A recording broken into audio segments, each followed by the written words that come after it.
Hi friends, I am doctor Sonia and आज हम बात करेंगे अबाउट डायग्नोस्टिक हिस्टोलैप्रोस्कोपी। तो देखिए, डायग्नोस्टिक शब्द जो है इसका मतलब है जांच करना, यानी कि बीमारी ढूंढने के लिए जो जांच की जाती है उसे हम डायग्नोसिस बनाने के लिए जो जांच करते हैं उसे हम डायग्नोस्टिक टेस्ट कहते हैं। ठीक है, तो डायग्नोस्टिक हिस्टोलैप्रोस्कोपी में लैप्रोस्कोपी और हिस्ट्रोस्कोपी के द्वारा जांच की जाती है कि आखिर प्रॉब्लम है कहाँ।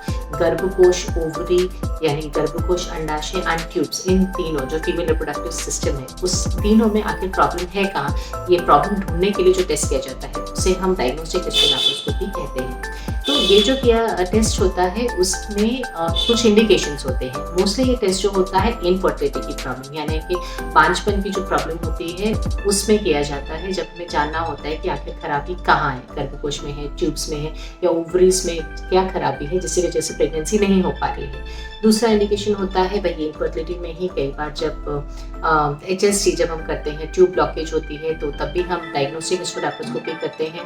उसमें हम फिर डाई डाल के देखते हैं कि ट्यूब्स दोनों ओपन है कि नहीं, एंड कई बार हमें ट्यूबल कैनुलेशन भी करना पड़ता है और उसको करके ट्यूब ओपन करने की कोशिश भी करते हैं, तो that is a bit therapeutic. तीसरी चीज़ होती है कि कई बार जैसे गर्भकोश की जो जन्मजात बीमारियां होती हैं, जैसे गर्भकोश में कई बार एक पर्दे जैसा डेवलप हो जाता है जिसे कि हम सेप्टम कहते हैं, गर्भकोश पूरी तरह से डेवलप नहीं होता है, कंजेनिटल कुछ भी प्रॉब्लम है कि नहीं, ये सब जांच करने के लिए भी डायग्नोस्टिक हिस्टोलैप्रोस्कोपी की जाती है। लेकिन ये क्यों इम्पॉर्टेंट है? ये बहुत इंपॉर्टेंट है जानने के लिए कि प्रॉब्लम है कहाँ। तो इस टेस्ट को आज डिटेल में डिस्कस करते हैं। तो चलिए वीडियो स्टार्ट करते हैं।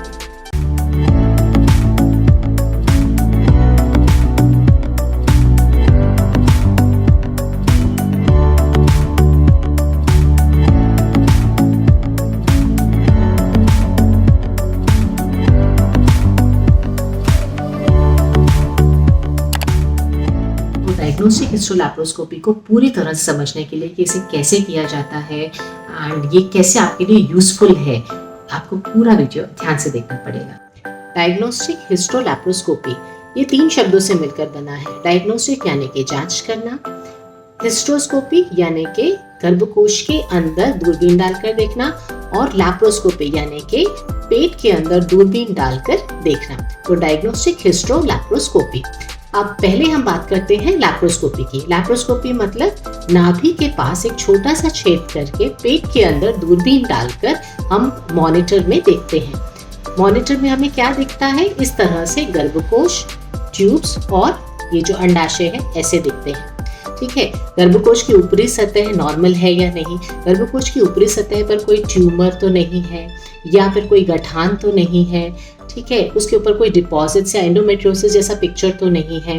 ट्यूब्स जो है वो नॉर्मल है या नहीं, या फिर कहीं पर किंक हो रही है, यानी कि ट्यूब जो है वो इस तरह से मुड़ रही है कहीं पर, तो उसकी वजह से इधर ब्लॉकेज तो नहीं हो रहा है, या फिर ट्यूब्स जो है वो मोटी तो नहीं हो गई हैं पहले से, जैसे कि इस तरह से आप देख सकते हैं, तो वो हम उसे हाइड्रोसैल्पिंग्स कहते हैं। ठीक है, यानी कि ट्यूब मोटी हो गई है तो अपना जो प्रॉपर काम है वो नहीं कर पाएगी और उसमें भी प्रेगनेंसी होने में दिक्कत हो सकती है। इसके अलावा अंडाशय में कोई गठान तो नहीं है, पानी की गठान, या फिर हम जिसे सिस्ट कहते हैं, या फिर कोई ट्यूमर तो नहीं है। तो ये सब कुछ देखने के लिए हम लैप्रोस्कोपी का डायग्नोस्टिक लैप्रोस्कोपी करते हैं। ठीक है, अब ट्यूब टेस्ट यानी कि एक डाई टेस्ट नाम की भी चीज होती है जो हम लैप्रोस्कोपी में ही देख लेते हैं। इसमें एक ब्लू कलर की मिथिलीन ब्लू डाई होती है। इस डाई को गर्भकोश के मुख से डाला जाता है एंड वहां से ये डाई गर्भकोश में होते हुए दोनों ट्यूब में से बाहर निकलती है। तो हमको लैप्रोस्कोपी में यानी कि दूरबीन ऑपरेशन में ये डाई ब्लू कलर की जो होती है दोनों ट्यूब के ये जो एंड्स हैं, फैलोपियन एंड्स, यहाँ से बाहर निकलती हुई दिखती है। अगर दोनों ट्यूब से बाहर निकलती हुई हमें डाई दिखती है, इसका मतलब है कि ट्यूब ओपन है। अगर मान लीजिए किसी भी एक ट्यूब से डाई बाहर नहीं आ पा रही है, इसका मतलब है कि ये ट्यूब ओपन नहीं है या ट्यूब में कोई भी ब्लॉकेज है। ठीक है, अब ये हो गया लैप्रोस्कोपी में। ठीक है, अब हम बात करेंगे हिस्ट्रोस्कोपी की। लैप्रोस्कोपी में गर्भकोश, ट्यूब्स एंड अंडाशय कुछ इस तरह से दिखते हैं और हिस्ट्रोस्कोपी में कुछ इस तरह से दिखते हैं। तो हिस्ट्रोस्कोपी में एक दूरबीन जो है हम गर्भकोश के मुख से अंदर डालते हैं, और उस दूरबीन को अंदर डाल के हम चेक करते हैं कि यहाँ पर कोई ट्यूमर तो नहीं है, यानी कि कोई गठान तो नहीं है, इसके अंदर कोई छोटा सा पॉलिप तो नहीं है, यानी कि एक रेडिश सा पानी का गुलगुले जैसे आप बोल सकते हैं ना, वैसा कुछ पॉलिप होता है जैसे कि आपको दिख रहा है, तो ये हमको दिख जाता है। इस तरह से कई बार गर्भकोश के अंदर एक पर्दा सा रहता है, जैसे कि हम सेप्टम कहते हैं। दो जो ये जो है गर्भकोश की कैविटीज जिसे कि हम बोलते हैं, ये दोनों जो है वो आपस में सेपरेटेड होती है, कुछ छोटा सा पर्दा सा रहता है, वो तो नहीं है। गर्भकोश के अंदर यहाँ पर मान लीजिए जो ट्यूब्स का एंड है, जहाँ से ट्यूब की ओपनिंग आ रही है, वहाँ पर कोई गठान तो नहीं है या फाइब्रॉइड तो नहीं है जो कि ब्लॉक कर रहा हो, जिसकी वजह से स्पर्म्स जो है वो ट्यूब में नहीं जा रहे हों, तो उसके लिए हम हिस्ट्रोस्कोपी करते हैं। इसी तरह से साल्पिंजोस्कोपी या फालोपोस्कोपी भी करते हैं, जिसमें कि हम यहीं से स्कोप और एक छोटा सा स्कोप होता है जिसे कि हम ट्यूब के अंदर डाल देते हैं और ट्यूब के अंदर डाल के ट्यूब बराबर है या नहीं और उसके जो एंड्स है वो बराबर है कि नहीं, इसे हम फालोपोस्कोपी कहते हैं। तो हिस्ट्रोस्कोपी यानी कि गर्भकोश के अंदर की स्कोपी।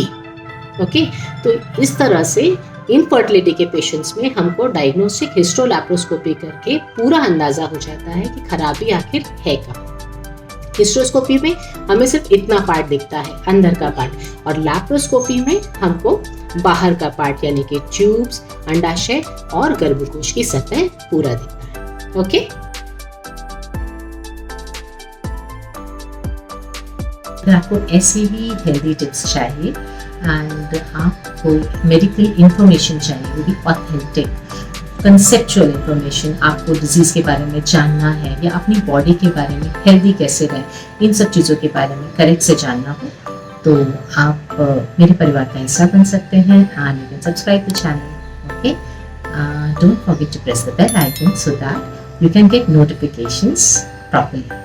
तो चलिए मिलते हैं एक नई वीडियो के साथ, तब तक के लिए टेक केयर।